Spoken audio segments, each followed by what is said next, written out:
Ela era pura e não dormia há anos, até aquela noite. O milionário fez algo que ninguém esperava, e pela primeira vez, ela conheceu a paz que nunca imaginou existir. De onde você está assistindo essa história? Se inscreve no canal e deixa o like porque o que aconteceu naquela noite vai te surpreender. Há noites que não terminam. Há pessoas que esquecem o significado do descanso. E há encontros que mudam tudo. O relógio marcava 4h37 da manhã, quando Maria, aos 23 anos, viu o sol nascer pela janela do apartamento pela 1000ª vez consecutiva, com os olhos ardendo e o corpo implorando por um descanso que nunca chegava. As cortinas desbotadas tremiam suavemente com a brisa que entrava pela fresta, trazendo o cheiro de pão fresco da padaria da esquina, misturado ao escapamento dos primeiros ônibus, atravessando as ruas vazias do Rio de Janeiro. Há 4 anos, desde aquela noite que mudou tudo quando tinha apenas 19, o sono havia se tornado um território proibido, um luxo inalcançável que a transformara em sombra de si mesma. Seus dedos tremiam enquanto segurava a xícara de café já frio, o terceiro daquela madrugada interminável, as unhas roídas até a carne viva, testemunhando uma ansiedade que nunca descansava. Maria se levantou da poltrona desgastada, onde havia passado mais uma noite em vigília forçada. Seus joelhos estalando com o movimento, o corpo de 23 anos carregando a fadiga de alguém 3 vezes mais velha. Caminhou até o espelho do corredor e observou o reflexo que mal reconhecia. Olheiras profundas cavadas sob olhos que um dia foram brilhantes, pele pálida esticada sobre maçãs do rosto salientes, cabelos castanhos sem vida caindo sobre ombros curvados pelo peso invisível da exaustão perpétua. Ela trabalhava como restauradora de livros antigos, em uma pequena livraria no bairro de Santa Teresa. Um ofício delicado que exigia mãos firmes e mente presente. Ironia cruel para alguém tão jovem que vivia em névoa constante de exaustão. A livraria ficava em um sobrado colonial de paredes amarelas descascadas, com janelas de madeira que rangiam quando abertas e um cheiro permanente de mofo, papel velho e história esquecida que impregnava cada canto. Naquela manhã de terça-feira, enquanto descia a ladeira de Santa Teresa em direção ao trabalho, Maria mal registrava o mundo ao seu redor. Os sons da cidade acordando, vendedores ambulantes gritando suas ofertas, crianças uniformizadas correndo para a escola, o bonde tilintando nos trilhos, chegavam até ela como se atravessassem água, distorcidos e distantes. Seu corpo funcionava no piloto automático, músculos memorizando o caminho, enquanto sua mente flutuava em algum lugar entre realidade e o limbo de quem não dorme há tempo demais. Maria, você está bem? A voz de seu Antônio, o dono da livraria, cortou através da névoa. Ele era um senhor paulista de 70 anos com óculos de lentes grossas sempre escorregando pelo nariz e um cardigã marrom que cheirava a tabaco de cachimbo. Você parece mais pálida que o normal. Ela forçou um sorriso que não alcançou os olhos. Só uma noite difícil, seu Antônio. Vou ficar bem. Mas ambos sabiam que era mentira. Todos na livraria sabiam. Os colegas comentavam em sussurros quando achavam que ela não ouvia, sobre como parecia estar sempre em outro lugar, flutuando entre o mundo dos vivos e algo indefinível. Sobre como suas mãos tremiam ao manusear as páginas centenárias, deixando manchas de suor no papel que levava horas para restaurar. Maria se sentou em sua mesa de trabalho, cercada por pilhas de livros aguardando reparos. À sua frente estava um exemplar de Machado de Assis de 1891, a lombada completamente desprendida, páginas amareladas ameaçando se soltar a qualquer momento. Ela pegou o pincel fino, sentindo o peso leve mas familiar em seus dedos trêmulos. Mergulhou na cola especial que preparara na semana anterior, uma receita antiga que seu Antônio havia lhe ensinado, mistura de farinha de trigo, vinagre branco e água filtrada. O cheiro ácido e levemente adocicado subiu até suas narinas enquanto ela tentava focar, mas suas mãos tremiam incontrolavelmente, o pincel dançando sobre a página como se tivesse vontade própria. Ela olhou para suas mãos como se fossem estranhas. Dedos que antes eram precisos e confiáveis, agora pareciam pertencer a outra pessoa. Havia manchas de tinta permanentes sob suas unhas roídas, cicatrizes pequenas de cortes acidentais ao longo dos anos, veias azuladas visíveis através da pele pálida e quase translúcida. Por favor, ela sussurrou para si mesma, fechando os olhos por um breve momento. Por favor, só me deixe funcionar. Só hoje. Só mais um dia. Quando abriu os olhos novamente, a sala girou vertiginosamente. Seu coração disparou, batendo tão forte que ela podia ouvi-lo nos ouvidos. O pânico começou a subir pela garganta como bile amarga. Ela conhecia bem esse padrão. A crise de ansiedade que sempre vinha quando a exaustão atingia níveis críticos. Maria largou o pincel com tanta força que ele rolou pela mesa e caiu no chão de tábuas antigas, manchando o pincel com poeira acumulada de décadas. Ela correu para o banheiro minúsculo no fundo da livraria, seus passos ecoando no corredor estreito, forrado com estantes, passando por pilhas de livros que precisavam ser catalogados, por caixas de papelão cheias de edições raras, esperando por atenção. Trancou-se no banheiro, um espaço apertado com azulejos brancos manchados de amarelo pela idade, uma lâmpada fluorescente que piscava intermitentemente, o cheiro de produtos de limpeza misturado com umidade. As costas contra a porta fria de madeira pintada, ela deslizou até o chão de cerâmica rachada, sentindo cada imperfeição sob suas pernas. Abraçou os joelhos contra o peito, tentando controlar a respiração que saía em soluços irregulares, cada inspiração parecendo não trazer oxigênio suficiente. Seu coração batia tão forte que ela podia senti-lo na garganta, nas têmporas, até na ponta dos dedos. Suor escorria pelas suas costas, encharcando a blusa de algodão que usava. O mundo ao redor parecia estar girando, as paredes se fechando, o teto descendo. Não vou dormir. Não posso dormir. Se eu dormir, vou perder o controle. Vou voltar para aquela noite, para o acidente, para o momento em que tudo desabou. Vou sentir o metal retorcendo, o vidro estilhaçando, o sangue quente escorrendo pelo meu rosto. Vou ouvir os gritos, meus gritos, ecoando através da escuridão. As memórias vieram em fragmentos cortantes, como sempre vinham quando ela estava no limite. A Via Dutra às 11 da noite. Chuva forte batendo no para-brisa. Lágrimas obscurecendo sua visão enquanto dirigia rápido demais, fugindo daquela conversa devastadora com sua mãe.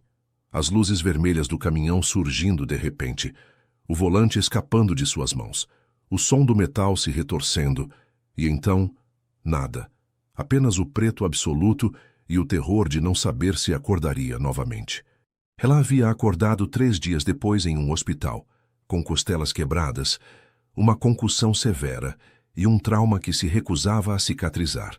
Os médicos disseram que teve sorte de estar viva, mas desde então, cada vez que fechava os olhos, sentia-se presa naquele momento de perda de controle.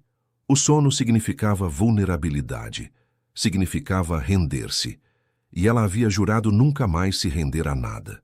Um toque suave na porta a trouxe de volta. Maria, você está aí? Era Clara, a colega que trabalhava no balcão. Trouxe água para você. Maria se levantou, limpou as lágrimas e abriu a porta. Clara estava ali com um copo plástico cheio de água fresca e olhos gentis que transbordavam preocupação. Obrigada, Maria sussurrou, aceitando o copo e bebendo em goles longos que arderam em sua garganta seca. Você deveria procurar ajuda, Clara disse suavemente, tocando seu braço. Ninguém deve viver assim, Maria. Você é tão nova. Eu sei, Maria admitiu, a voz quebrando. Eu sei, mas é complicado. E era. Era mais complicado do que qualquer pessoa podia entender. Como explicar que o sono se tornara seu maior inimigo? Que cada médico que consultara nos últimos 4 anos apenas prescrevera remédios que a deixavam dopada, mas não a faziam dormir de verdade? Que terapeutas desistiam dela depois de meses sem progresso? Que sua própria família havia parado de ligar, cansados de ouvir sempre a mesma história sem solução. Naquela noite, depois de mais um dia arrastado no trabalho, Maria tomou uma decisão impulsiva. Em vez de voltar para seu apartamento sufocante em Botafogo, onde as paredes pareciam se fechar sobre ela a cada noite, decidiu caminhar. Caminhar sem destino, deixando seus pés a levarem onde quisessem. O Rio de Janeiro, no final de janeiro, exalava calor úmido mesmo às 10 da noite. As ruas do centro estavam quase vazias. Apenas alguns poucos transeuntes apressados e moradores de rua acampados sob marquises. Maria caminhou por horas, atravessando ruas que conhecia de cor, passando por praças silenciosas, onde um dia havia brincado quando criança. Quando o relógio marcou 3 da manhã, ela se encontrou na Praça 15.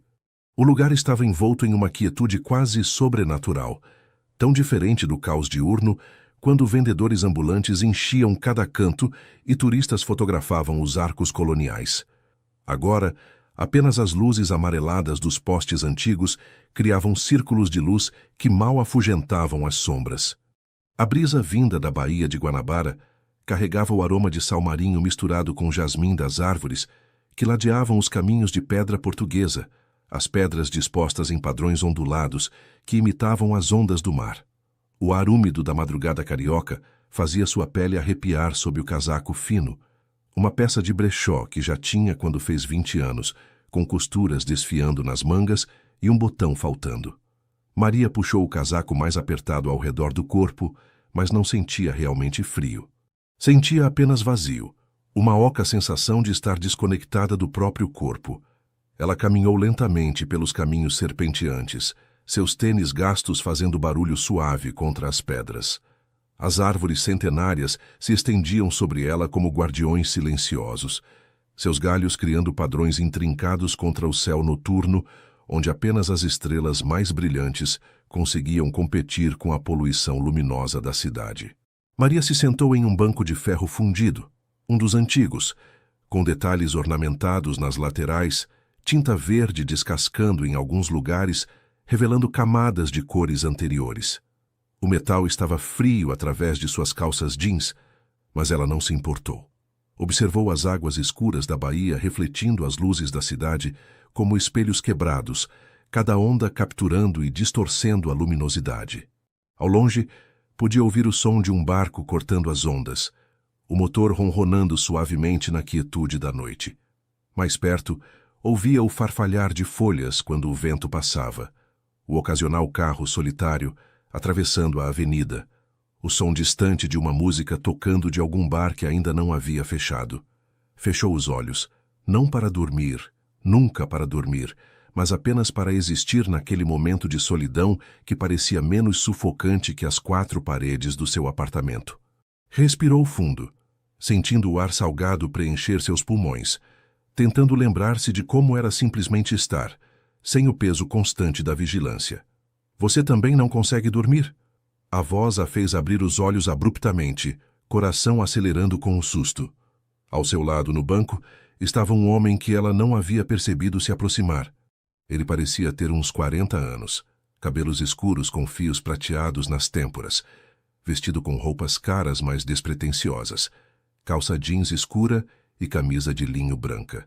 Em suas mãos, segurava 2 xícaras de cerâmica fumegantes. Desculpe assustar você, ele disse com um sorriso gentil que não escondia a tristeza profunda em seus olhos castanhos.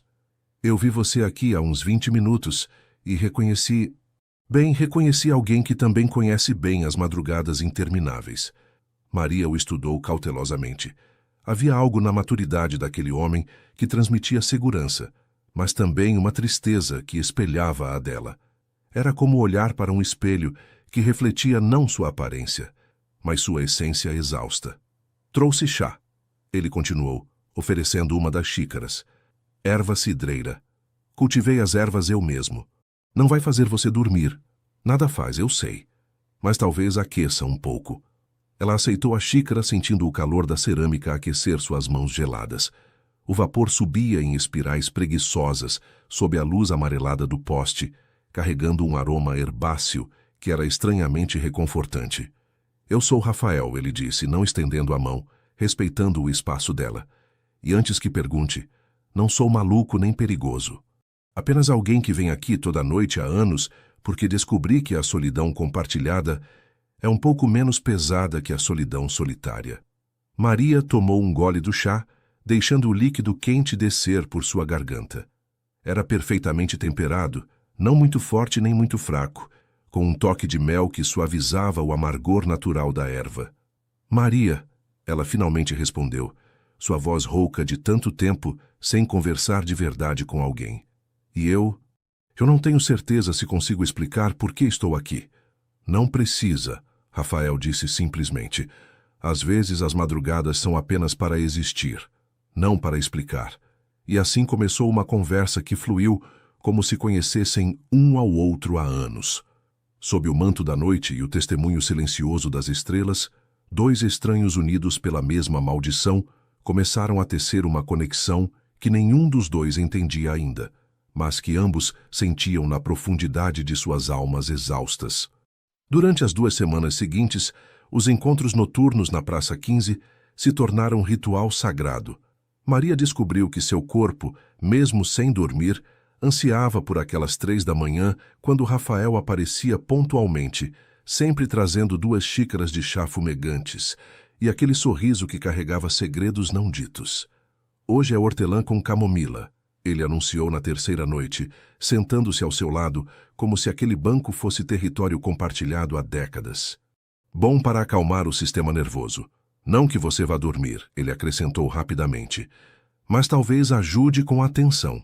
Maria havia percebido a tensão. Estava tão presente em seu corpo que se tornara parte de sua identidade. Seus ombros viviam próximos das orelhas, maxilar perpetuamente cerrado, mãos sempre fechadas em punhos, como se estivesse constantemente preparada para uma batalha que nunca chegava, ou talvez que nunca terminava. Como você sabe tanto sobre chás? Ela perguntou curiosa apesar de si mesma. Rafael olhou para a baía, uma expressão distante cruzando seu rosto. Aprendi por necessidade. Quando você passa anos sem dormir, acaba explorando tudo: medicina, alternativas naturais, terapias experimentais, rituais ancestrais. Os chás foram uma das poucas coisas que ajudaram, não a dormir, mas a existir com um pouco menos de dor. Você também tem insônia, Maria observou. Não era uma pergunta. Tive, ele corrigiu suavemente. Durante anos foi minha companheira constante. Agora, digamos que encontrei formas de conviver com ela. Não é cura, mas é sobrevivência. Maria sentiu algo se mover dentro do peito. Esperança, talvez, ou apenas a centelha de possibilidade de que sobrevivência fosse suficiente. Como? Como você aprendeu a conviver? Rafael se virou para encará-la completamente, seus olhos penetrando através das defesas que ela construíra tão cuidadosamente. Primeiro aceitando que a batalha contra o sono era uma guerra que eu nunca venceria lutando.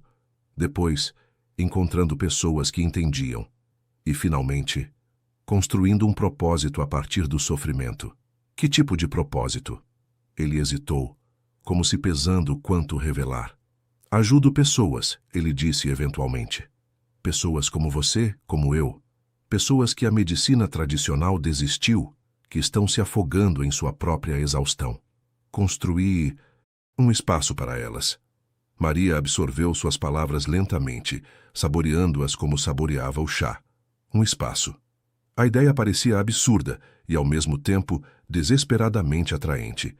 Você quer dizer, tipo, um grupo de apoio? Algo assim, Rafael respondeu vagamente. Mas estamos aqui para falar de você, não de mim. Conte-me, Maria, desde quando o sono se tornou seu inimigo? E Maria se viu contando. Não tudo. Ainda não conseguia falar sobre o acidente, sobre a conversa com sua mãe, sobre os segredos de família que haviam desencadeado aquela noite fatídica. Mas contou sobre os últimos 4 anos, sobre o terror de fechar os olhos, sobre como seu corpo havia se esquecido do que era relaxar. Rafael escutou sem interromper, sem oferecer soluções fáceis ou frases feitas de encorajamento. Apenas escutou, e em sua atenção plena, Maria encontrou algo que não tinha há anos: testemunha. Alguém que via seu sofrimento sem julgamento, sem pressa de consertá-la. Há uma razão, ele disse depois que ela terminou, pela qual você se recusa a dormir.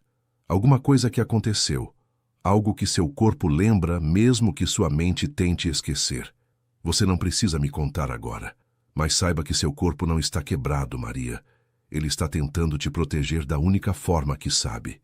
Lágrimas surgiram sem aviso, escorrendo silenciosas por seu rosto. Eu sei, ela sussurrou.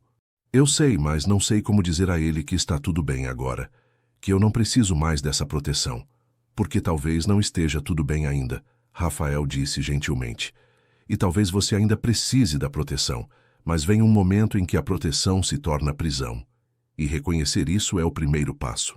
Na semana seguinte, Rafael começou a compartilhar sua própria história em fragmentos cuidadosamente medidos. Ele era empresário, havia revelado, mas não explicou exatamente o que fazia. Tinha 41 anos e havia passado os últimos 6 reconstruindo uma vida que havia desmoronado completamente quando tinha 35. Minha esposa me deixou, ele contou em uma noite particularmente fria, quando trouxe chá de gengibre que aquecia desde dentro. Não houve sinais, não houve discussões crescentes. Apenas uma manhã, acordei e ela havia partido. Deixou uma carta, 3 parágrafos frios explicando que não me amava mais, que nunca tinha me amado realmente, que havia se sentido presa durante toda a nossa vida juntos. Maria podia sentir a dor na voz dele, mesmo anos depois.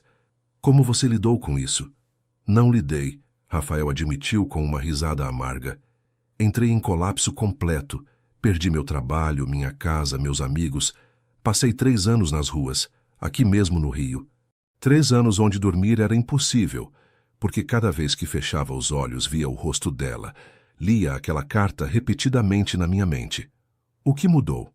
Uma mulher chamada Helena, ele disse, um sorriso genuíno finalmente tocando seus lábios. Ela me encontrou dormindo, ou tentando dormir, debaixo de uma ponte em São Cristóvão. Em vez de passar direto como todo mundo, ela parou. Trouxe café quente e um sanduíche. E continuou voltando dia após dia, até que eu concordei em aceitar ajuda. Ela é terapeuta? Entre outras coisas, Helena é especial. Ela dedica sua vida a ajudar pessoas com distúrbios do sono. E ela não desistiu de mim, mesmo quando eu desisti de mim mesmo. Maria sentiu um nó na garganta. Eu também desisti de mim, ela confessou. Faz tanto tempo que não tenho esperança. Apenas acordo todo dia e tento sobreviver até a próxima madrugada. Rafael estendeu a mão lentamente, telegrafando sua intenção, dando a ela tempo de recuar se quisesse. Quando ela não se moveu, ele gentilmente tocou seu ombro. Sobreviver é suficiente. Por enquanto, sobreviver é suficiente. Na 10ª noite de seus encontros, Rafael trouxe algo diferente. Não apenas chá, mas também um pequeno caderno de couro com páginas em branco. Para você, ele disse, colocando-o em suas mãos. Helena me ensinou que quando não podemos dormir, nossos pensamentos se acumulam como água atrás de uma represa. Escrever abre comportas, permite que fluam para algum lugar além de nossa própria mente. Maria abriu o caderno, sentindo o couro macio sob seus dedos, cheirando o papel novo. Eu não sei se consigo. Não tem regras, Rafael a interrompeu. Não precisa fazer sentido. Apenas, quando estiver sozinha naquelas horas impossíveis, escreva. Qualquer coisa. Tudo. O que você nunca diria em voz alta. Naquela madrugada, pela primeira vez em 2 semanas, eles se despediram com algo além de um aceno distante. Rafael tocou suavemente seu rosto, um gesto tão gentil que fez mais lágrimas surgirem. Você não está sozinha mais, Maria. Lembre-se disso nas noites difíceis. Você não está mais sozinha. Maria começou a escrever naquele caderno todas as noites. Primeiro eram apenas palavras soltas. Cansada, medo, sozinha, perdida. Depois frases fragmentadas que não faziam sentido completo. E, eventualmente, em uma madrugada particularmente brutal, 3 semanas após conhecer Rafael, ela escreveu sobre o acidente. Escreveu sobre a discussão com sua mãe, sobre as revelações devastadoras que haviam abalado os alicerces de sua identidade. Escreveu sobre como havia saído dirigindo com lágrimas, obscurecendo sua visão, sobre como nunca viu o caminhão até ser tarde demais. Escreveu sobre acordar no hospital e descobrir que seu corpo havia sobrevivido, mas alguma parte essencial de si mesma havia morrido naquele impacto. Quando terminou, às 5 da manhã, suas mãos tremiam e seu rosto estava molhado. Mas algo havia mudado. O peso que carregava não havia desaparecido, mas estava um pouco mais leve, como se compartilhá-lo com as páginas em branco tivesse distribuído seu volume. No encontro daquela noite, Rafael notou imediatamente.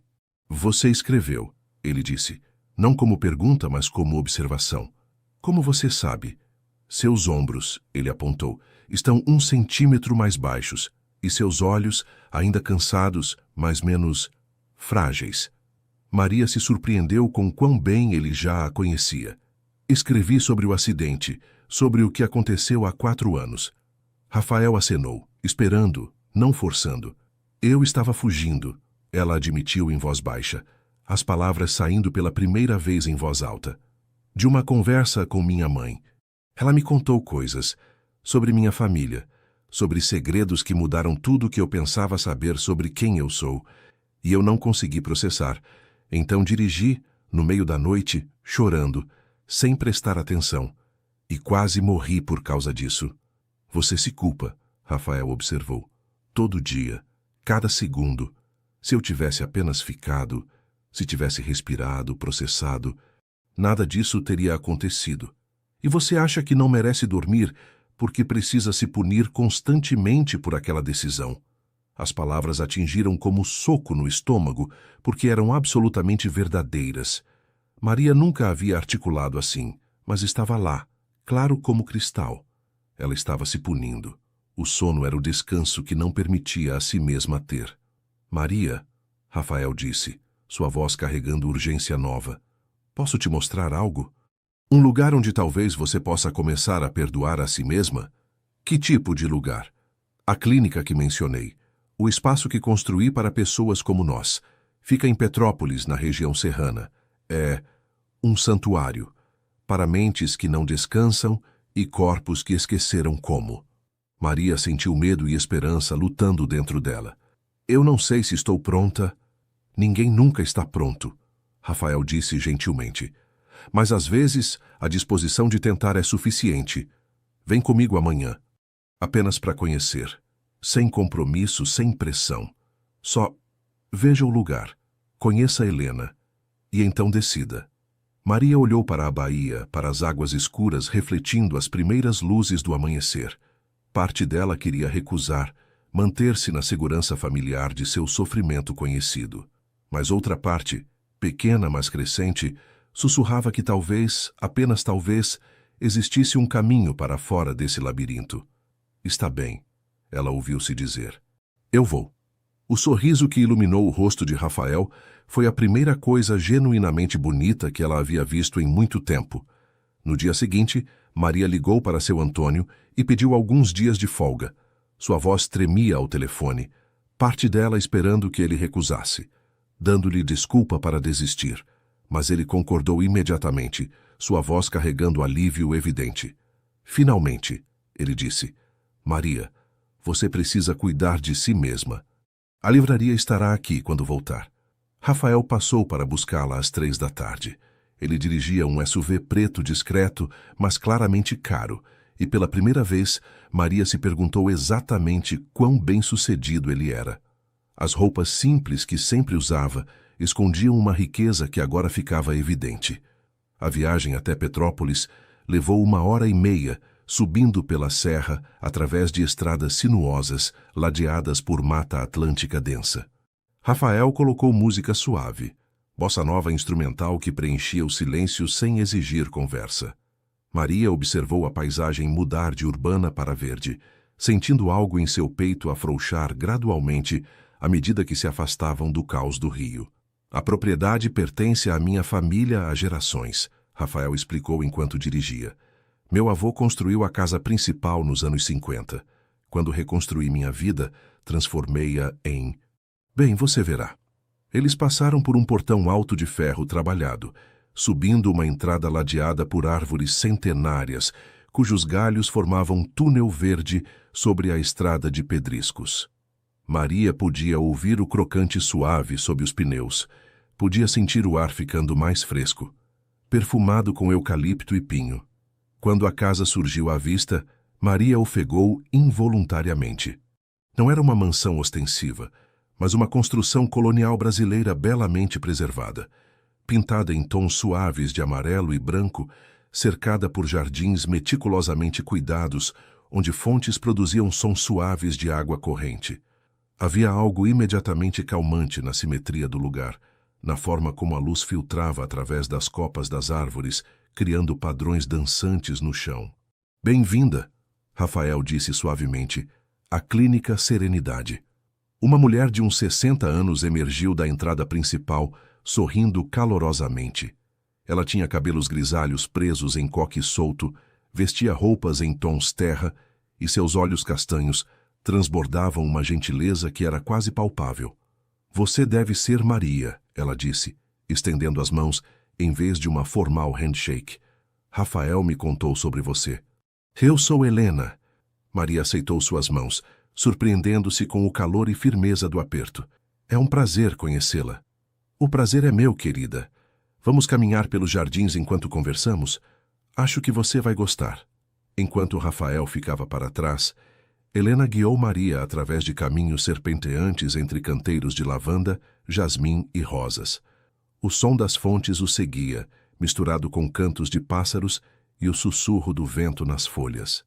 Que Rafael me disse que você não dorme há 4 anos. Helena começou sem preâmbulo. Que teve um acidente que mudou tudo. Maria acenou surpreendida pela franqueza direta. E me disse também que você é restauradora de livros, que suas mãos conhecem o valor de consertar coisas quebradas. Tento, Maria disse. Mas ultimamente minhas mãos tremem demais. Porque você está tentando consertar objetos externos enquanto ignora sua própria necessidade de restauração. Helena observou gentilmente. Querida, posso te dizer algo que talvez seja difícil de ouvir? Maria assentiu, seu coração acelerando. Seu corpo não está quebrado. Sua insônia não é defeito ou fraqueza. É resposta perfeitamente lógica a um trauma não processado. Seu corpo está gritando que algo precisa ser resolvido antes que você possa verdadeiramente descansar. Lágrimas surgiram, como sempre quando alguém tocava fundo demais. Eu sei, mas não sei como resolver. É por isso que estamos aqui, Helena disse, parando em um banco sob uma jabuticabeira antiga. Para ajudá-las a encontrar o caminho. Não vou mentir, Maria. Não será rápido ou fácil, mas posso prometer que você não fará isso sozinha. Elas se sentaram e Helena explicou o funcionamento da clínica. Não era apenas sobre sono, mas sobre cura holística, combinando neurociência moderna com práticas ancestrais, terapia psicológica profunda com técnicas de relaxamento corporal, medicina e espiritualidade. Temos pacientes que ficam aqui por semanas, alguns por meses. Cada um tem seu próprio cronograma, seu próprio ritmo. Não há pressão, não há julgamento, apenas espaço seguro para começar a se curar. Quanto custa? Maria perguntou, sua voz pequena. Ela não tinha dinheiro. Mal conseguia pagar o aluguel do apartamento. Helena sorriu. Rafael criou um fundo para casos como o seu. Pessoas que precisam de ajuda, mas não têm recursos. Você não pagará nada, Maria. Por quê? Maria olhou para onde Rafael esperava perto da casa. Por que ele faria isso por mim? Ele mal me conhece. Porque ele vê nela o mesmo que eu vi nele anos atrás, Helena disse suavemente. Alguém no limite, desesperadamente precisando de ajuda, mas sem forças para pedi-la. E porque, creio eu, você tocou algo nele que estava adormecido há muito tempo. Maria sentiu o rubor subir por seu pescoço. Eu não quero ser projeto de caridade de ninguém. Não é caridade, querida, é comunidade. É reconhecer que todos nós, em algum momento, precisamos ser carregados quando não conseguimos caminhar sozinhos. Maria concordou em ficar por 3 dias como teste. Helena a mostrou ao quarto que seria seu. Um espaço pequeno, mas aconchegante, com paredes pintadas em azul suave. Janelas grandes que deixavam entrar luz natural filtrada por cortinas de linho branco, e uma cama que parecia convidativa de forma quase assustadora. Esta noite, Helena explicou, gostaríamos de fazer avaliação inicial. Vamos monitorar seu sono, ou tentativa de sono, usando alguns equipamentos não invasivos, apenas sensores que medirão suas ondas cerebrais, movimento dos olhos, frequência cardíaca. Pode parecer intimidante, mas prometo que será o mais confortável possível. Maria sentiu pânico subir imediatamente. A ideia de estar conectada a máquinas, vulnerável, observada. Eu não sei se consigo. Rafael apareceu na porta do quarto naquele momento, como se tivesse sentido seu desconforto. Posso ficar do lado de fora do quarto a noite toda, ele ofereceu. Você não estará sozinha, Maria, só do outro lado da porta. Ela olhou entre ele e Helena, sentindo-se encurralada, mas também estranhamente cuidada. Quando foi a última vez que alguém se importou assim com ela? Está bem, ela sussurrou.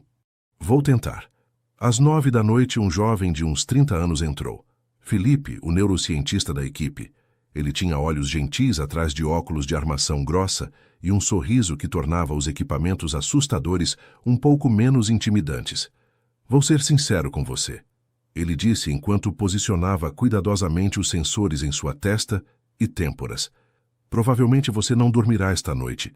Quase ninguém dorme na primeira avaliação. Mas não é sobre dormir. É sobre entender seus padrões. E você me fazer companhia porque estarei monitorando tudo do quarto ao lado.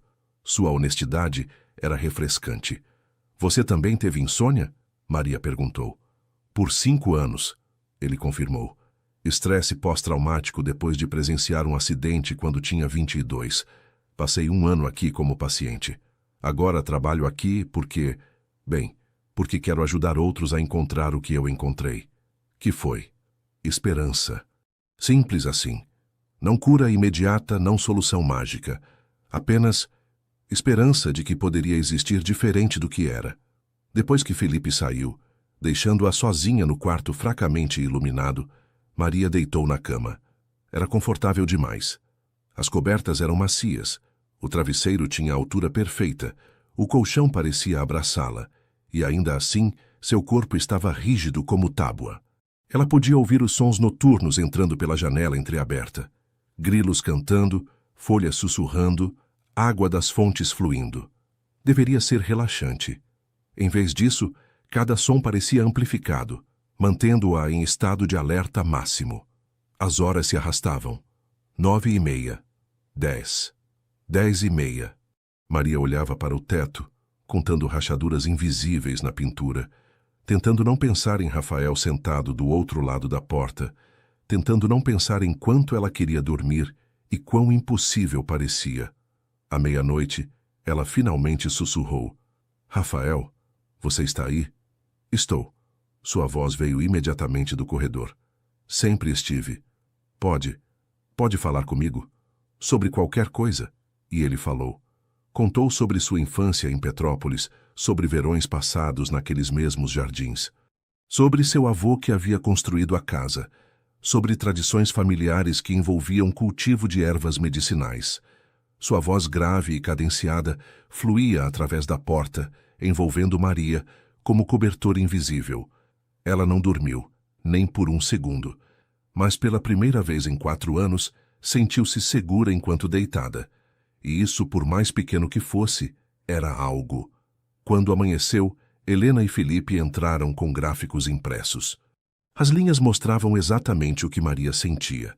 Cérebro em alerta máximo constante, sem um único momento de relaxamento verdadeiro, corpo incapaz de desligar. Perfeito, Helena disse, surpreendendo Maria. Perfeito, eu não dormi nada. Exatamente. Agora sabemos exatamente onde começar. E Maria, querida, veja esta linha aqui. Ela apontou para um trecho do gráfico entre 00h e 1h. Quando Rafael estava falando com você, suas ondas cerebrais mudaram levemente. Não muito, mas o suficiente para mostrar que seu corpo é capaz de relaxar. Só precisa reaprender como. Maria estudou o gráfico, vendo evidência física de algo que sentira, mas não confiara. Então, há esperança? Sempre há esperança. Helena sorriu. Sempre. O segundo dia na clínica trouxe revelação devastadora. Durante uma sessão individual com Helena em uma sala com vista para os jardins, paredes forradas com estantes de livros sobre psicologia e sono, Maria finalmente contou tudo. Contou sobre a discussão com sua mãe naquela noite há 4 anos, sobre como sua mãe havia revelado que Maria fora adotada, que toda a história familiar que ela conhecia era mentira cuidadosamente construída. Que seus pais biológicos haviam morrido quando ela era bebê, e sua mãe adotiva havia guardado esse segredo durante 19 anos. Eu não consegui processar. Maria soluçou, lágrimas escorrendo livremente pela primeira vez em anos. Tudo que eu pensava saber sobre mim mesma era mentira. Quem sou eu? De onde venho? Por que ela escondeu isso de mim? Helena segurou suas mãos através da mesa. E então, você saiu dirigindo naquele estado emocional. E quase morri por causa disso. E parte de mim sente que merecia morrer. Por ser tão dramática, por não conseguir lidar, por causar tanto problema. Maria, Helena disse firmemente, você era uma menina de 19 anos que acabara de ter seu mundo virado de cabeça para baixo. Sua reação foi completamente humana e compreensível. E o acidente não foi punição. Foi consequência trágica de circunstâncias impossíveis. Mas desde então, não consigo parar de pensar que se eu simplesmente dormir, vou perder o controle de novo. Vou fazer algo terrível. Vou me machucar ou machucar alguém. Seu corpo está tentando te proteger, mantendo você vigilante e constante, Helena explicou. Mas essa proteção se tornou prisão. Precisamos ensinar seu corpo que está seguro agora. Que você pode relaxar, que pode dormir, sem que nada terrível aconteça. Essa sessão durou 3 horas. Quando terminou, Maria estava exausta de forma diferente. Não a exaustão física que conhecia tão bem, mas um esgotamento emocional profundo que vinha de finalmente abrir feridas há tanto tempo supuradas. Rafael a encontrou nos jardins depois, sentada sob um pé de jabuticaba, olhando para as montanhas ao longe. Ele não perguntou como foi a sessão. Apenas sentou-se ao seu lado, oferecendo sua presença silenciosa. Ela sabe, Maria disse eventualmente. Helena sabe sobre minha mãe, sobre a adoção, sobre tudo. E como você se sente? Vazia, aliviada, aterrorizada. Maria riu sem humor. Tudo ao mesmo tempo. Bem-vinda ao processo de cura, Rafael disse gentilmente. Não é linear, não é bonito, não é confortável, mas é necessário. Maria se virou para olhá-lo. Você passou por isso? Por essa abertura de feridas? Passei. Durante meses, tive que confrontar não apenas a partida de minha esposa, mas tudo o que havia de quebrado em mim antes dela. Tive que perceber que não estava sofrendo porque ela partiu, mas porque sua partida confirmou todos os medos que sempre tive sobre ser indigno de amor. E o que mudou? Percebi que era mentira, que meu valor não estava determinado por uma pessoa que não conseguiu me amar, mas por minha própria capacidade de escolher me amar, mesmo quando era difícil, especialmente quando era difícil. Maria absorveu suas palavras, sentindo-as ressoar profundamente. Como você aprende a se amar quando passou anos se odiando? Um dia de cada vez, uma escolha de cada vez. E cercando-se de pessoas que refletem sua própria bondade quando você não consegue vê-la sozinho. Naquela tarde, Maria conheceu os outros pacientes da clínica. Havia apenas 4 naquele momento, um número pequeno, porque Helena acreditava em atenção individualizada em vez de tratamento em massa. Conheceu Carla, uma executiva de 50 anos de São Paulo, que não dormia há 2 anos depois de passar por divórcio traumático. Conheceu João, um jovem de 25 anos do interior da Bahia que desenvolvera insônia severa após perder emprego e casa em sequência devastadora. Conheceu Teresa, uma professora aposentada de 68 anos do Rio Grande do Sul, cuja insônia começou com a morte do marido e nunca mais parou. Cada um tinha sua história, seu trauma, sua batalha. Mas havia algo reconfortante em saber que não estava sozinha, que seu sofrimento não era único ou estranho, mas compartilhado por outros que entendiam. Aquela noite, pela primeira vez, Maria participou de uma sessão de grupo. Eles se sentaram em círculo na sala principal da casa, uma lareira acesa mesmo no calor do verão, porque o fogo tinha algo primitivamente reconfortante. Felipe tocava violão suavemente no canto, melodias brasileiras que se entrelaçavam com suas conversas. O mais difícil, Carla compartilhou, não é a falta de sono em si, é o isolamento. Sentir que ninguém entende, que você está sozinha às 3 da manhã, enquanto o mundo inteiro dorme. É como viver em dimensão diferente, João concordou. As pessoas falam sobre estar cansadas, mas não entendem o que é estar exausto ao ponto de seu corpo literalmente tremer. E a culpa, Teresa adicionou. A culpa de não ser forte o suficiente para simplesmente dormir. Como se fosse escolha. Maria sentiu lágrimas escorrendo novamente, mas dessa vez não eram lágrimas de vergonha. Eram lágrimas de reconhecimento, de finalmente ser vista e compreendida. Eu passei 4 anos me sentindo quebrada, ela compartilhou. Como se algo estivesse fundamentalmente errado comigo que eu não conseguia consertar.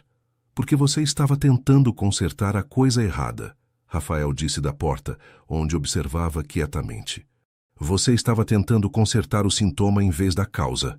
Estava tentando forçar o sono em vez de curar o trauma que o impedia. Helena acenou em concordância. E esse é o trabalho que faremos aqui.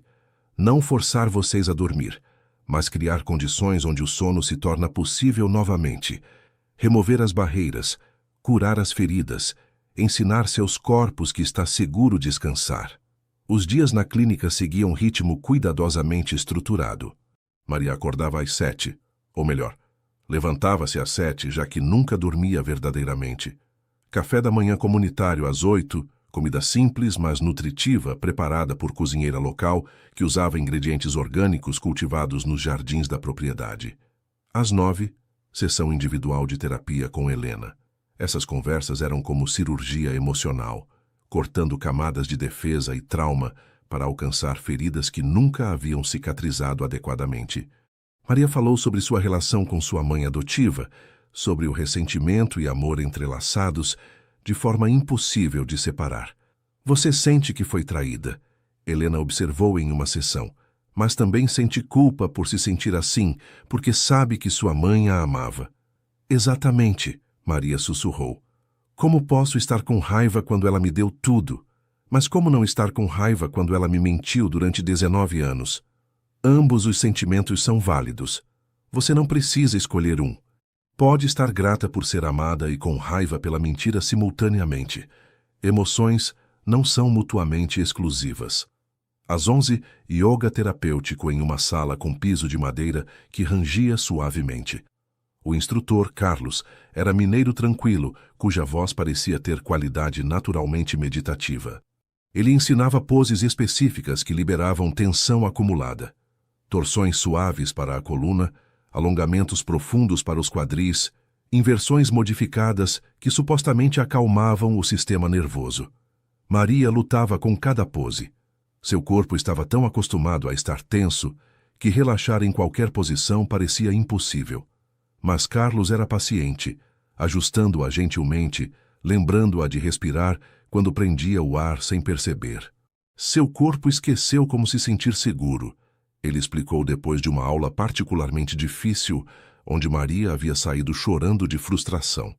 Estas poses não são sobre flexibilidade ou força. São sobre reensinar seu sistema nervoso que relaxar não é perigoso. Almoço às 12:00. Sempre seguido por período de descanso silencioso, onde Maria geralmente caminhava pelos jardins em vez de tentar a impossibilidade de uma soneca. Ela descobriu cantinhos favoritos, um banco sob um ipê amarelo, uma fonte escondida cercada por samambaias, um mirante que oferecia vista das montanhas. Às 15:00, sessões variadas, às vezes musicoterapia com João tocando composições especialmente criadas usando frequências binaurais, que supostamente afetavam ondas cerebrais, às vezes arte-terapia onde pintavam sem julgamento, às vezes simplesmente conversas em grupo. A musicoterapia fascinava Maria particularmente. João explicou que havia composto peças baseadas nos padrões únicos de ondas cerebrais de cada paciente. Melodias personalizadas, desenhadas para guiar seus cérebros de estados de alerta para estados de relaxamento. Quando Maria ouviu sua música pela primeira vez, deitada em uma sala escura com fones de ouvido, sentiu algo estranho acontecer. As notas pareciam vibrar através de seu corpo, penetrando lugares que não sabia existirem. Era perturbador e reconfortante simultaneamente. Você sentiu? João perguntou depois, seus olhos brilhando com entusiasmo. Senti algo. Não sei explicar. Seu corpo respondeu às frequências. Está começando a lembrar como relaxar em nível celular. É um começo, Maria. Um bom começo. A primeira pequena vitória veio na terceira semana. Durante uma sessão de relaxamento guiado com Helena, Maria cochilou por 15 minutos. Não foi sono profundo. Ela estava consciente dos sons ao redor, consciente de onde estava.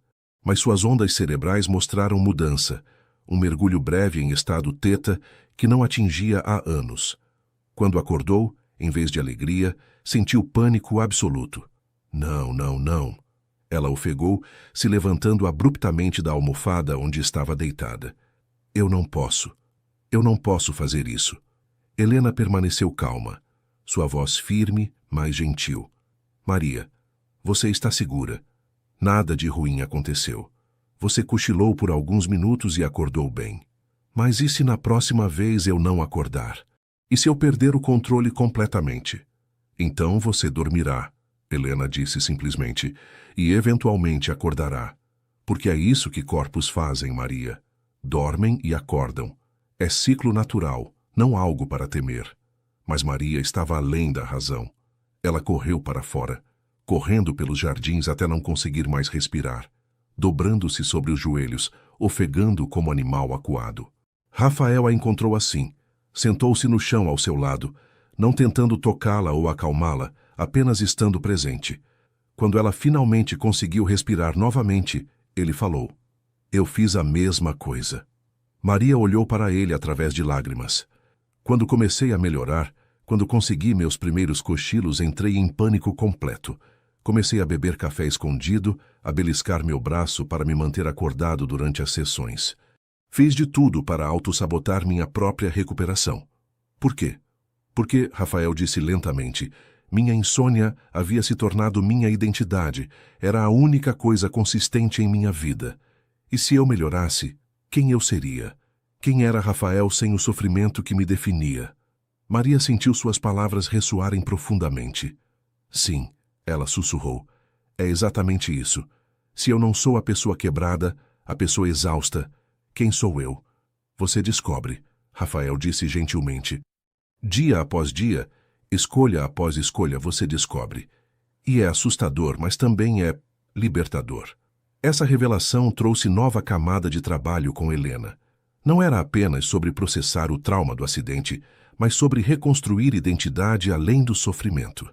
Você se tornou tão acostumada a ser definida por sua dor, Helena explicou, que a ideia de existir sem ela parece impossível.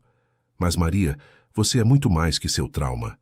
Você é restauradora de livros talentosa, é amiga leal, é pessoa gentil com sensibilidade artística excepcional. Essas coisas não desaparecem quando você se cura, elas se fortalecem. A quarta semana trouxe nova revelação dolorosa. Durante visita à casa de sua avó em Petrópolis, arranjada cuidadosamente por Helena como parte do processo de confrontar seu passado, Maria encontrou álbum de fotos antigas. Lá, em imagens amareladas, viu algo que nunca havia notado antes. Os olhos de sua mãe nas fotos contavam história de sofrimento silencioso. As mesmas olheiras profundas, o mesmo olhar distante que Maria via em si mesma. Sua tia Rosa, relutante, mas honesta quando confrontada, confirmou o que Maria já começava a suspeitar. Sua mãe sofria de insônia terrível. Rosa admitiu, servindo chá em xícaras delicadas de porcelana.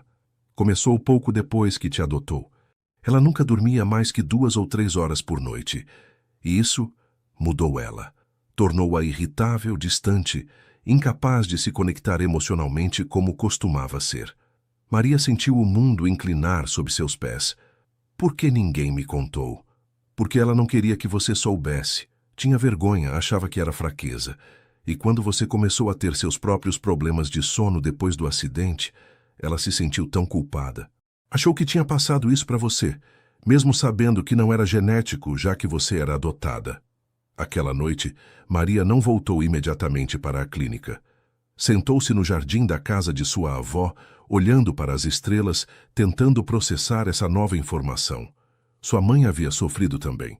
Tinha suas próprias batalhas, seus próprios demônios. A raiva que Maria sentira durante anos começou a se transformar em algo mais complexo, compaixão misturada com tristeza. Sua mãe não era vilã que intencionalmente a machucara, mas pessoa igualmente quebrada, tentando sobreviver da única forma que sabia. Rafael veio buscá-la meia-noite depois. Ele não perguntou o que havia descoberto, apenas abriu a porta do carro, e quando ela entrou, segurou sua mão durante todo o trajeto de volta à clínica. O 5º mês na clínica marcou mudança profunda no relacionamento entre Maria e Rafael. O que começara como encontros acidentais na praça, evoluíra para a amizade de apoio e agora era algo que nenhum dos dois conseguia nomear, mas ambos sentiam intensamente.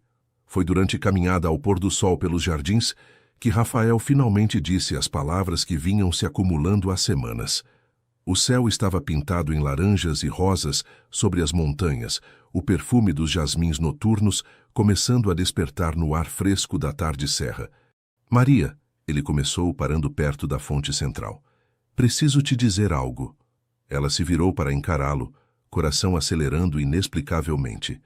Você se tornou importante para mim, de formas que não esperava, que não estava procurando.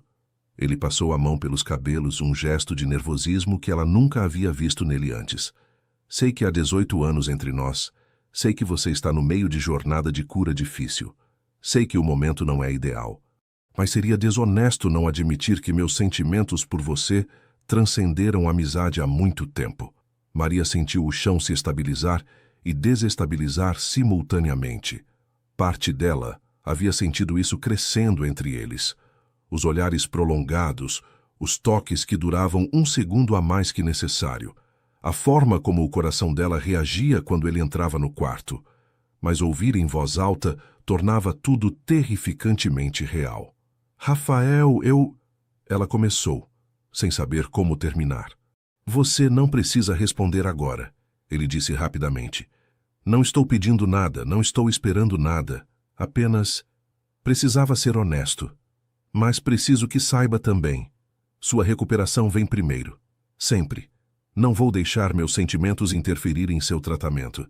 Se você preferir que eu mantenha a distância... Não.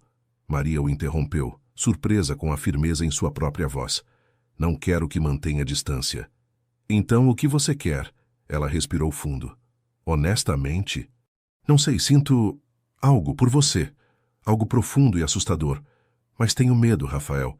Medo de me tornar dependente, de confundir gratidão com amor, de perder minha independência que estou trabalhando tão duramente para construir. Medos válidos, ele acenou. Todos eles. E a diferença de idade me assusta. Não pela idade em si, mas pelo que representa. Você tem tanta experiência, tanto poder, financeiro, emocional. Como posso ter certeza de que qualquer relacionamento entre nós seria equilibrado? Rafael considerou suas palavras cuidadosamente antes de responder. Você não pode. Nenhum de nós pode ter certeza de nada em relacionamentos. Mas posso prometer consciência constante dessa dinâmica de poder. Posso prometer verificar com você, questionar minhas próprias motivações, assegurar que você sempre tem a voz igual. Maria sentiu lágrimas picarem. Eu não sei como fazer isso, Rafael. Como construir algo real quando ainda estou tão quebrada? Então não construímos ainda, ele disse suavemente. Continuamos como estamos, amigos, apoiando um ao outro. E quando você estiver mais forte, quando tiver certeza de quem você é, independentemente de mim, revisitamos essa conversa. O alívio que Maria sentiu era imenso. Ele não estava pressionando, não estava exigindo decisão imediata, estava dando-lhe espaço para continuar crescendo. Obrigada, ela sussurrou. Por entender. Mas essa conversa mudou algo fundamental entre eles. Havia honestidade agora, vulnerabilidade exposta de ambos os lados. E nas semanas seguintes, enquanto Maria continuava seu tratamento, havia nova camada de consciência em cada interação. O 6º mês trouxe a primeira grande vitória física. Durante sessão especial que combinava acupuntura, aromaterapia e hipnose suave, Maria dormiu. Dormiu de verdade por 2 horas consecutivas. Quando acordou desorientada, a primeira coisa que registrou foi o silêncio. Não o silêncio externo, mas o silêncio interno. Seu cérebro não estava gritando em alerta máximo. Havia paz. Momentânea, frágil, mas real. E então vieram as lágrimas. Torrentes de lágrimas que não conseguia controlar, soluços que sacudiam todo o seu corpo. Helena estava lá imediatamente, segurando-a, enquanto anos de dor represada finalmente encontravam saída. Eu dormi. Maria ofegou entre soluços. Eu realmente dormi. Sim, querida, você dormiu e acordou e está bem. Mas o custo dessa vitória foi alto. Durante aquelas 2 horas de sono, Maria sonhou.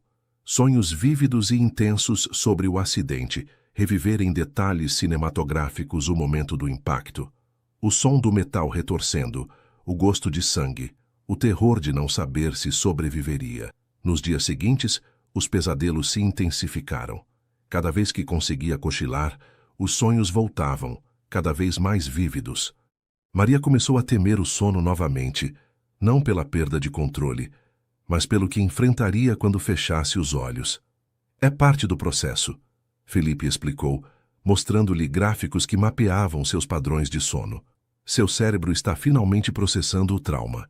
Anos de memórias não digeridas estão emergindo. É doloroso, mas necessário. Não sei se consigo continuar, Maria admitiu durante sessão de grupo. É como se escolher dormir fosse escolher reviver o pior momento da minha vida repetidamente. Mas cada vez que você revive e sobrevive, Carla, a executiva, observou, está provando a si mesma que o trauma não tem mais poder sobre você, que é apenas memória, não realidade presente. Teresa, a professora aposentada, acenou em concordância. Os pesadelos eventualmente perdem intensidade. Eu tive pesadelos sobre a morte de meu marido durante meses, quando comecei a dormir novamente. Agora, quando sonho com ele, são sonhos gentis. Memórias felizes, não apenas o fim. Mas saber isso intelectualmente não tornava mais fácil. Maria passou a próxima semana, oscilando entre pequenos períodos de sono, atormentado por pesadelos, e longos períodos de insônia voluntária para evitar os sonhos. Foi Rafael quem finalmente a ajudou a encontrar perspectiva diferente. Eles estavam na biblioteca da clínica às 4 da manhã. Maria tendo desistido de dormir mais uma vez, Rafael aparecendo como sempre fazia quando ela precisava. Quando comecei a ter pesadelos sobre minha esposa, ele compartilhou, sobre ela partindo repetidamente, eu queria desistir, voltar para a insônia que conhecia em vez de enfrentar a dor toda a noite. O que mudou? Helena me disse algo que nunca esqueci. Seus pesadelos são seus medos pedindo para serem ouvidos e liberados. Cada vez que você os enfrenta, está dizendo ao seu subconsciente que você é forte o suficiente para processar essa dor. Maria absorveu suas palavras. Então os pesadelos são forma de cura? Forma dolorosa de cura, mas sim. Seu cérebro está fazendo o trabalho que não conseguiu fazer acordado durante 4 anos.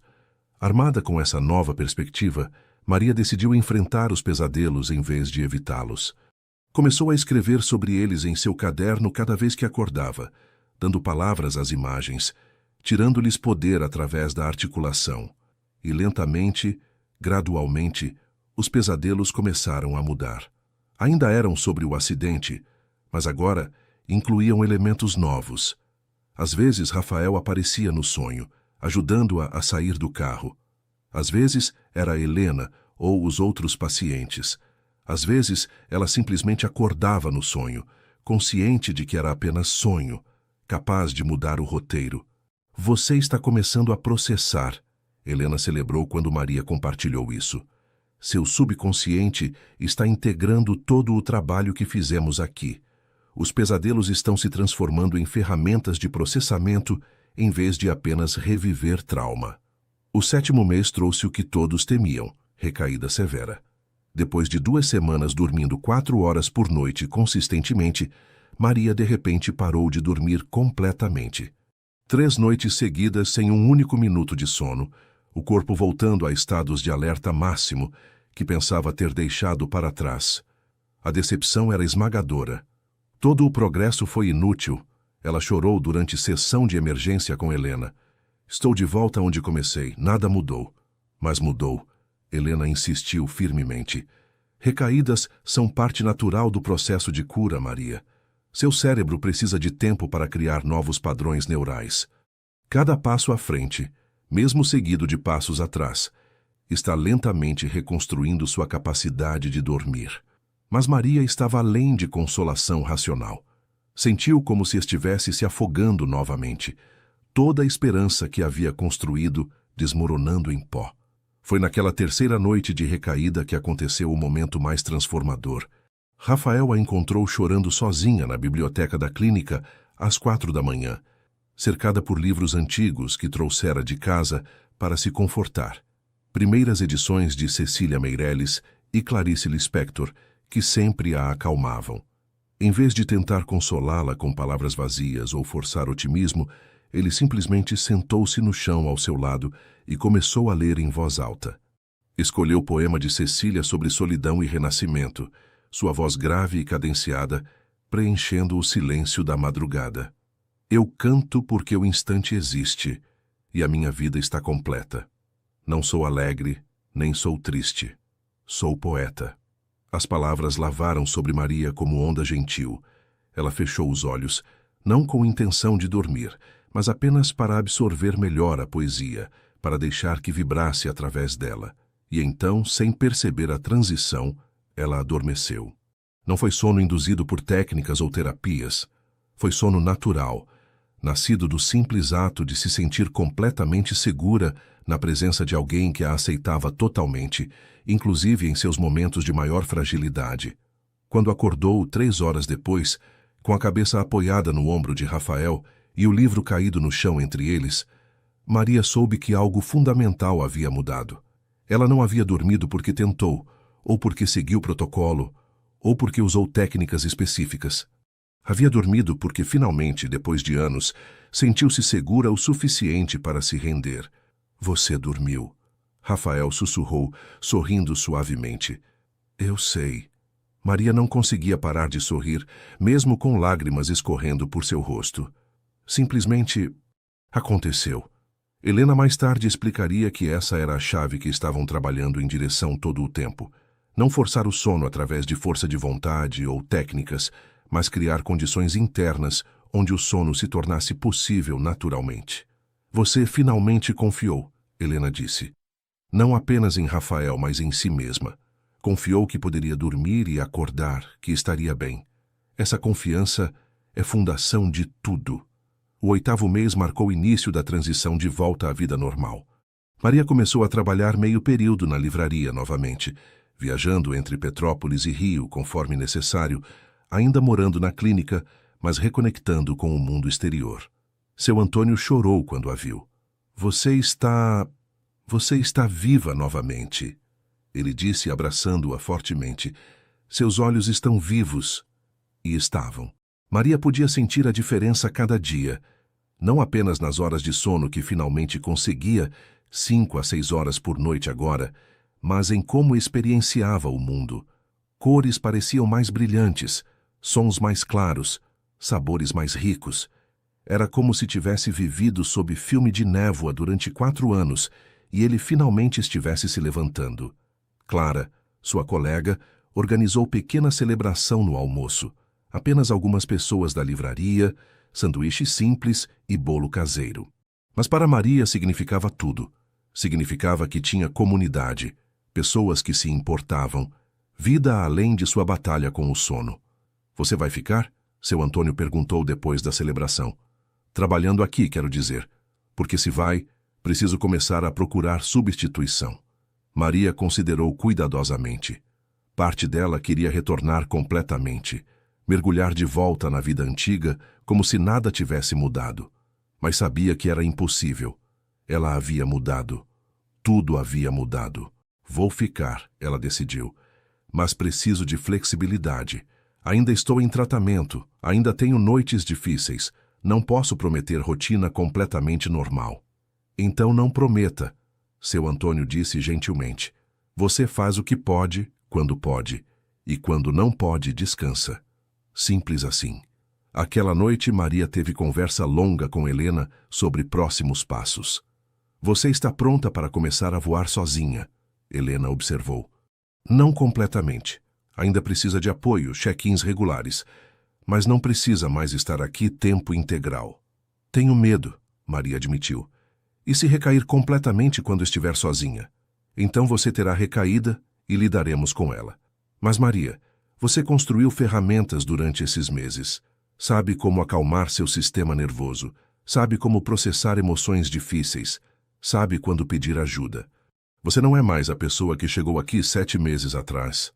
Maria sabia que era verdade, mas saber e sentir eram coisas diferentes. Rafael ajudou-a a encontrar apartamento em Botafogo, próximo de onde haviam se encontrado pela primeira vez na Praça 15. Era pequeno, mas aconchegante, com janelas que davam para árvores em vez de concreto, silencioso o suficiente para dormir, mas não tão isolado que se sentisse sozinha. É perfeito, Maria disse, girando no meio da sala vazia, imaginando como seria criar vida aqui. É realmente perfeito. Você tem certeza que quer fazer isso? Rafael perguntou, apoiando-se contra a parede, observando-a com expressão que misturava orgulho e algo que parecia medo. Se mover para cá, viver sozinha? Preciso, Maria respondeu honestamente. Preciso saber que posso funcionar independentemente, que minha recuperação não depende de estar na clínica ou perto de você. Preciso provar a mim mesma que sou forte sozinha. Você é, ele disse suavemente. Sempre foi. Apenas esqueceu por um tempo. O 9º mês trouxe a tarefa mais difícil que Maria havia evitado durante todo o seu tratamento, confrontar sua mãe. Helena havia sugerido repetidamente, mas Maria sempre encontrava desculpas para adiar. Agora, morando sozinha, dormindo razoavelmente bem, não havia mais desculpas. Ela marcou almoço em restaurante neutro em Copacabana, local público, onde ambas se sentiriam seguras. Sua mãe, Ângela, chegou cedo, visivelmente nervosa, mexendo no guardanapo enquanto esperava. Maria, ela disse quando Maria chegou, se levantando abruptamente. Você está diferente. Bem, estou melhor. Maria confirmou sentando-se. Fiz tratamento, em uma clínica especializada em distúrbios do sono. Ângela assentiu, lágrimas já brilhando em seus olhos. Sua tia Rosa me contou. Ela disse que você descobriu sobre minha insônia. Por que você nunca me contou? A pergunta saiu mais gentil do que Maria esperava. 4 meses atrás, teria saído como acusação. Agora, era apenas busca genuína por compreensão. Vergonha, Ângela admitiu, sua voz quebrando. Eu tinha tanta vergonha. Achava que significava que eu era mãe falha, que não era forte o suficiente. E quando você começou a ter problemas de sono depois do acidente... Deus, Maria, eu me senti tão culpada, como se tivesse te passado minha maldição. Mas não passou, Maria disse firmemente. Minha insônia veio de trauma, não de genética. E mãe... Ela pausou, a palavra mãe, sentindo-se estranha e familiar simultaneamente em sua língua. Você sofreu sozinha durante anos, por quê? Porque não sabia como pedir ajuda. Porque tinha medo do que as pessoas pensariam, porque estava quebrada e não sabia como consertar. Maria sentiu compaixão surgir. Não perdão completo, ainda não, mas início dele. Eu entendo isso agora. Passei anos me sentindo exatamente assim. Elas conversaram por 3 horas naquele almoço. Não resolveram tudo. Havia feridas muito profundas para cicatrizar em uma conversa. Mas começaram. Ângela explicou sobre a adoção, sobre como ela e o marido de Maria, que havia falecido quando Maria tinha 12, tentaram por anos ter filho biológico, sobre como finalmente adotaram Maria quando ela tinha apenas 3 meses. Eu amava você instantaneamente, Ângela disse, segurando a mão de Maria através da mesa. E tinha medo que se você soubesse que não era biologicamente minha, não me amaria de volta. Então guardei segredo. E o segredo cresceu até que contar parecia impossível. Mas quando contou, Maria disse suavemente, contou com raiva, durante discussão, da pior forma possível. Eu sei, e vivo com essa culpa todo dia.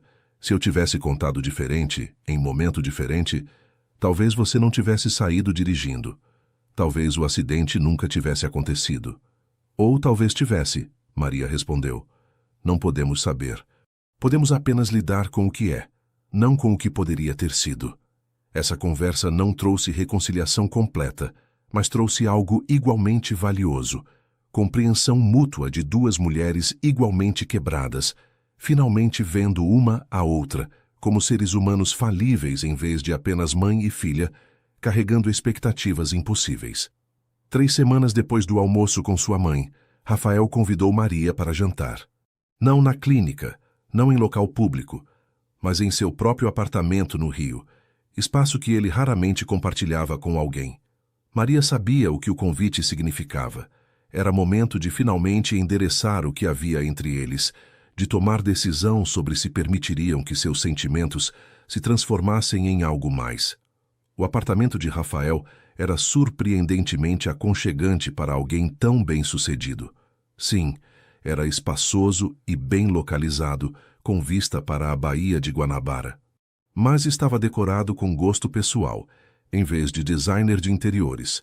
Livros empilhados em todo canto, fotos de família nas paredes, plantas crescendo descontroladamente em vasos. "Bem-vinda ao meu caos organizado", ele disse, sorrindo timidamente de forma que era desarmante em homem tão confiante. Ele havia preparado jantar simples: risoto de camarão cujo aroma amanteigado preencheu a cozinha, vinho branco que deixava gosto leve de frutas cítricas, sobremesa de pudim de leite condensado caseiro que ele admitiu ter aprendido a fazer especialmente para ela. Eles comeram devagar, conversando sobre coisas pequenas primeiro: o trabalho de Maria na livraria, expansão planejada da clínica, livro que ambos estavam lendo. Mas a tensão não dita pairava entre eles, doce e assustadora. Depois do jantar, sentaram-se no sofá com cobertas e café. A cidade se estendia através das janelas, milhões de luzes piscando na escuridão. Então, Rafael começou eventualmente: "Pensou sobre o que falamos? Meses atrás, quando confessei meus sentimentos?" "Todo dia", Maria admitiu. "E tenho medo, Rafael. Não de você, mas do que isso significa. De como mudar nossa dinâmica pode afetar minha recuperação. De me perder em você quando ainda estou encontrando a mim mesma." "Medos válidos", ele acenou. "E se esses medos são grandes demais? Mas também tenho medo de deixar o medo decidir por mim." Maria o interrompeu. "Passei 4 anos deixando o medo controlar cada aspecto da minha vida. Estou cansada de ser controlada por ele." Rafael pegou sua mão entrelaçando seus dedos. "Então o que você quer? Não o que acha que deveria querer ou o que tem menos medo de querer. O que você genuinamente quer?" Maria respirou fundo. "Quero tentar. Quero ver se isso", ela gesticulou entre eles, "pode ser algo real. Mas com limites claros. Continuo morando sozinha, mantendo minha independência. Vamos devagar. E se em algum momento sentir que estou perdendo mim mesma no processo, paro." "Combinado", Rafael concordou imediatamente. "E eu prometo verificar constantemente, questionar minhas próprias motivações, assegurar que você sempre tenha voz igual nesta relação. E a diferença de idade, os 18 anos? É real", Rafael admitiu. "Significa que estamos em lugares diferentes na vida, temos experiências diferentes. Mas, Maria, você passou por coisas nos últimos 4 anos que muitas pessoas nunca passam na vida inteira. Não é sobre quantos anos vivemos, mas sobre o que fizemos com esses anos." Maria acenou lentamente. "Então tentamos." "Tentamos", ele confirmou. E então, finalmente, Rafael se inclinou e beijou-a. Foi suave e cuidadoso, pedindo permissão a cada segundo, e Maria sentiu algo dentro dela se soltar. Não render-se no sentido de perder controle, mas render-se no sentido de finalmente permitir-se ser vulnerável, ser cuidada, ser amada. Quando se separaram, ambos estavam chorando e rindo simultaneamente. "Vamos estragar isso, você sabe", Maria disse. "Inevitavelmente. Vamos brigar e duvidar e errar." "Provavelmente", Rafael concordou. "Mas talvez, só talvez, também acertemos algumas coisas." Aquela noite, Maria dormiu no apartamento de Rafael pela primeira vez. Não fizeram amor. Era cedo demais. Ambos concordaram silenciosamente. Mas simplesmente dormiram juntos, seu corpo aninhado contra o dele, sua respiração sincronizando na escuridão. Maria dormiu por 8 horas ininterruptas naquela noite. Quando acordou com luz suave da manhã filtrando pelas cortinas, Encontrou Rafael ainda ali adormecido em posição desconfortável, porque não quis se mover e arriscar acordá-la. E naquele momento, observando este homem que se sacrificara tantas vezes por ela sem pedir nada em troca, Maria finalmente entendeu algo fundamental. Amor verdadeiro não estava nos grandes gestos ou nas curas milagrosas. Estava nesses pequenos sacrifícios silenciosos, nessa escolha diária de estar presente nas vitórias e derrotas, no simples mas profundo ato de testemunhar a jornada de outra pessoa sem tentar controlá-la ou apressá-la. Um ano depois daquele primeiro encontro na Praça 15, Maria acordou no seu próprio apartamento em Botafogo às 7 da manhã, depois de dormir toda a noite. Não era fenômeno raro mais. Acontecia na maioria das noites agora, entremeado ocasionalmente por noites difíceis que não a destruíam como antes. Ela se espreguiçou, sentindo seu corpo alongar de formas que havia esquecido serem possíveis. A luz entrava pelas cortinas abertas, trazendo com ela os sons da cidade acordando, pássaros cantando nas árvores da rua, vizinhos começando seus dias, o distante rumor do tráfego. Rafael havia dormido no sofá. Ele ficava algumas noites por semana agora, mas sempre no sofá, respeitando o espaço que Maria precisava. Eles estavam construindo algo juntos, lentamente, cuidadosamente, sem pressa. Maria fez café, o aroma preenchendo o pequeno apartamento, e levou 2 xícaras para a sala. Rafael ainda dormia, cabelos bagunçados, roncando suavemente. Ela sorriu, colocando a xícara dele na mesinha de centro e abriu o caderno que mantinha sempre por perto. 1 ano atrás, ela escreveu: "Eu não acreditava em futuros. Vivia apenas de madrugada em madrugada sobrevivendo. Hoje acordei e, pela primeira vez em 5 anos, não apenas sobrevivi à noite, eu dormi através dela. E acordei com planos, com esperança, com vontade de viver o dia. Ainda tenho noites difíceis. Provavelmente sempre terei. A insônia não desapareceu completamente. É parte de mim agora, cicatriz que às vezes ainda dói. Mas não me define mais. Sou Maria que restaura livros, que ama poesia, que está aprendendo a amar um homem complicado e bondoso, que tem relacionamento em cura com sua mãe, que tem amigos e comunidade e propósito. Descobri que cura não é sobre apagar o que aconteceu, sobre voltar a ser quem era antes. É sobre integrar o trauma em quem você é agora, sobre encontrar formas de carregar o peso que seja sustentável, sobre construir vida que vale a pena viver apesar e talvez em parte por causa do que sofreu. Aprendi que vulnerabilidade não é fraqueza, que pedir ajuda é coragem, que dormir é ato de confiança, em você mesmo, no mundo, no futuro, e que às vezes a pessoa que salva você não é príncipe em cavalo branco, mas homem quebrado sentado em banco de praça às 3 da manhã, oferecendo chá e compreensão. Rafael acordou enquanto ela escrevia, observando-a em silêncio por momento antes de falar. Bom dia, Maria respondeu, fechando o caderno. Café, por favor. Eles beberam em silêncio confortável, apenas existindo na presença um do outro. Não precisavam preencher cada momento com palavras. Haviam aprendido o valor do silêncio compartilhado. O que você quer fazer hoje? Rafael perguntou eventualmente. Maria considerou. Quero visitar minha mãe. E depois, talvez passear pelos jardins da clínica. Helena pediu que eu falasse com os novos pacientes, compartilhasse minha história. Você está pronta para isso? Sim, Maria sorriu. Estou. E estava.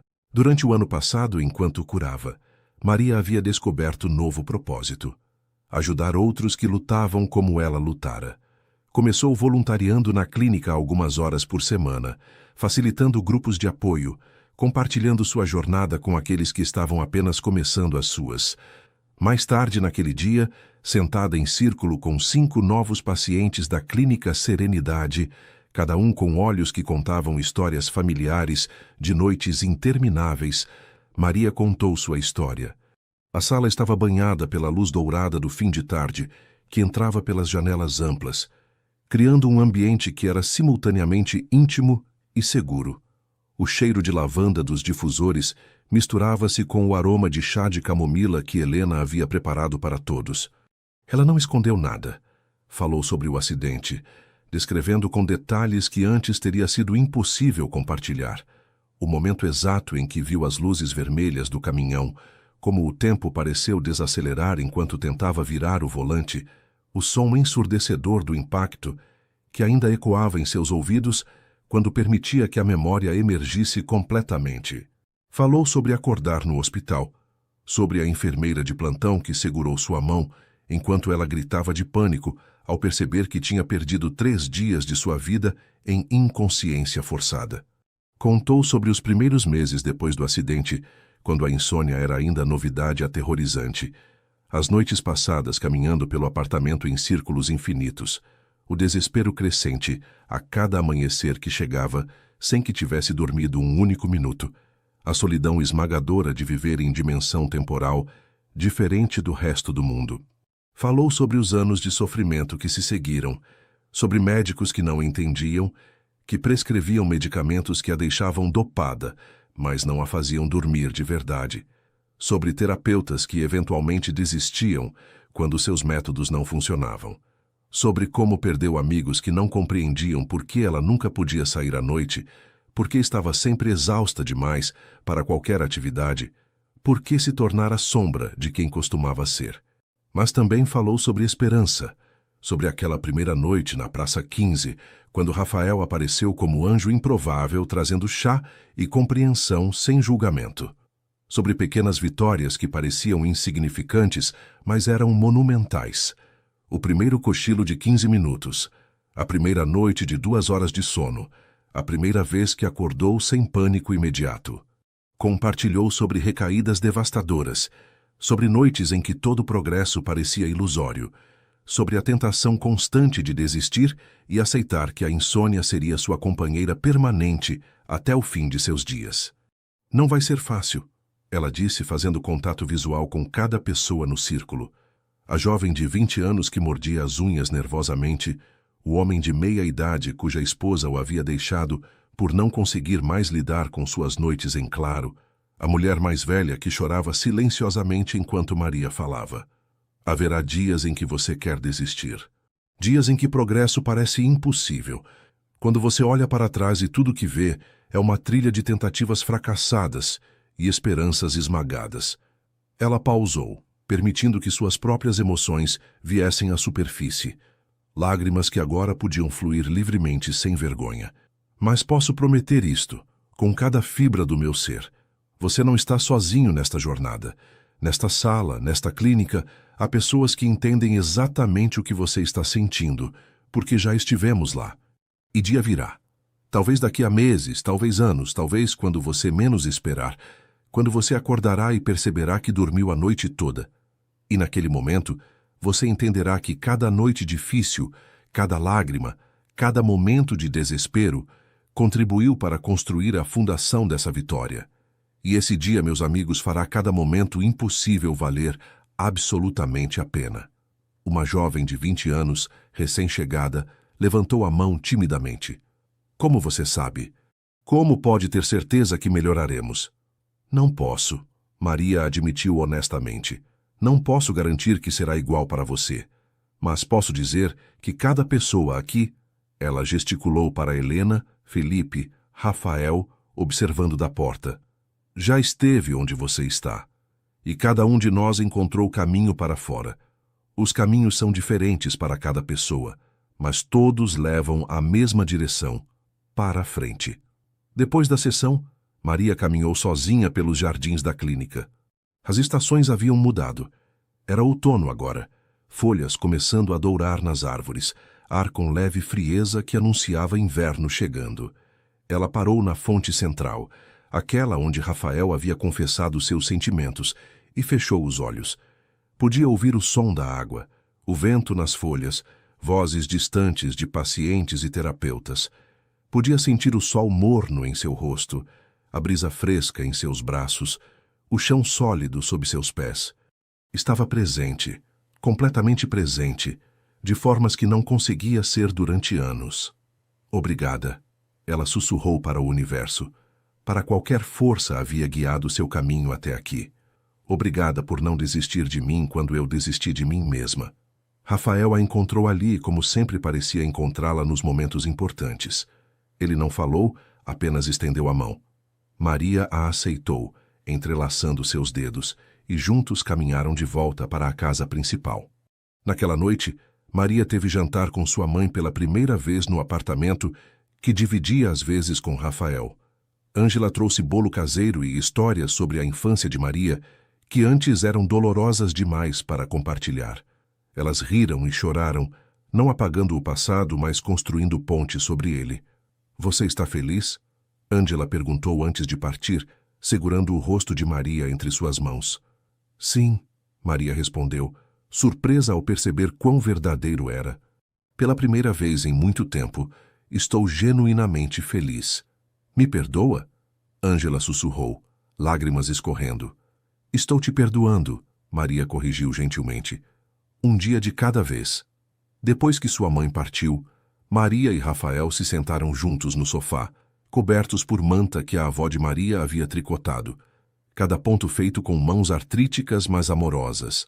Padrão de ondas em tons de azul e branco que lembravam o mar. A cidade se estendia através das janelas amplas, milhões de luzes piscando na escuridão como constelações terrestres, cada uma representando vidas sendo vividas, histórias se desenrolando, pessoas dormindo e acordando em seus próprios ritmos. O apartamento estava silencioso, exceto pelos sons sutis da vida urbana. O trânsito distante que nunca realmente parava no Rio, vozes ocasionais de pedestres passando na rua, o rangido familiar do prédio antigo se acomodando.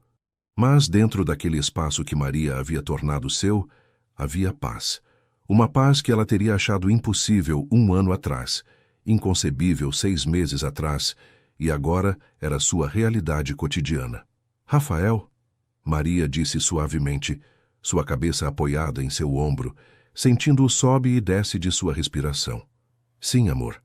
Ele brincava com seus dedos, traçando padrões preguiçosos em sua palma. "Obrigada por aquela noite na praça, por não desistir quando eu estava desistindo de mim mesma, por me ajudar a encontrar meu caminho de volta para a vida." Sua voz carregava peso de gratidão que palavras mal conseguiam expressar. Ele beijou o topo de sua cabeça, seus lábios permanecendo lá por um longo momento. "Você encontrou seu próprio caminho de volta, Maria. Eu apenas segurei a lanterna enquanto você atravessava a escuridão. A coragem, a força, a determinação, tudo isso sempre foi seu." Maria sentiu emoção subir em sua garganta, mas era emoção boa, limpa, não contaminada pelo desespero que conhecera por tanto tempo. "Ainda tenho medo às vezes", ela admitiu. "Medo de recair completamente, de voltar para aquele lugar escuro onde vivi durante anos." "E vai ter medo?" Rafael respondeu com honestidade, que era uma das coisas que ela mais amava nele. "Medo não desaparece completamente. Mas agora você sabe que pode atravessar o medo e sair do outro lado, que não está sozinha nele." Ela se ajeitou mais confortavelmente contra ele, deixando seu corpo relaxar completamente, confiando nele para sustentá-la. Seus olhos traçaram o quarto que havia se tornado seu santuário.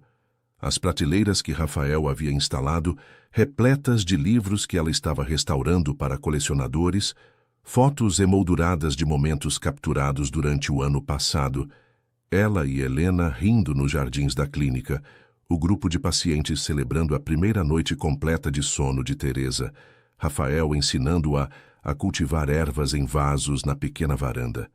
Na mesa de centro estava o caderno de couro que Rafael lhe dera naquela primeira noite, agora repleto de páginas preenchidas com sua caligrafia. Não apenas registros de insônia e dor, mas também de vitórias, reflexões, poemas que começou a escrever quando as palavras finalmente puderam fluir sem serem bloqueadas pela exaustão. Maria sentiu suas pálpebras ficarem pesadas, não com o terror paralisante que conhecera por anos, mas com cansaço natural e saudável de dia bem vivido, de corpo que finalmente lembrava como funcionar em harmonia com os ritmos naturais do mundo. Ela se aninhava mais perto de Rafael, permitindo que seu corpo relaxasse completamente, ombros descendo, mandíbula descerrando, mãos abrindo em vez de fechadas em punhos defensivos. Podia ouvir o coração dele batendo firme sob seu ouvido, cada batida uma âncora, um lembrete de que estava segura, de que havia amanhã esperando, de que a vida continuaria em ciclos de acordar e dormir, e ambos eram presentes preciosos que não deviam ser desperdiçados. Boa noite, Rafael, ela sussurrou, já deslizando para o sono que vinha agora como amigo familiar, em vez de inimigo aterrorizante. Boa noite, meu amor, ele respondeu, sua voz rouca de emoção, ajustando a coberta sobre os dois com cuidado para não interromper a jornada dela em direção aos sonhos. Sonhe com coisas bonitas, com futuros possíveis, com toda a vida que ainda temos pela frente. E pela primeira vez desde aquele acidente na Via Dutra, 5 anos atrás, 5 anos que pareciam uma vida inteira e também apenas ontem, Maria dormiu sem medo. Dormiu sabendo que o amor verdadeiro não era sobre nunca mais sentir dor, mas sobre ter alguém ao lado disposto a sentar com você na dor quando ela viesse, a segurar sua mão na escuridão mais densa, a lembrar você de sua força quando você esquecia, a celebrar suas vitórias como se fossem deles também. Dormiu sabendo que havia percorrido jornada que muitos considerariam impossível, da pessoa quebrada incapaz de fechar os olhos sem terror paralisante, para alguém que podia finalmente se render ao descanso sem medo de que o despertar nunca chegasse. Que havia encontrado não apenas sono, mas si mesma nas profundezas da noite.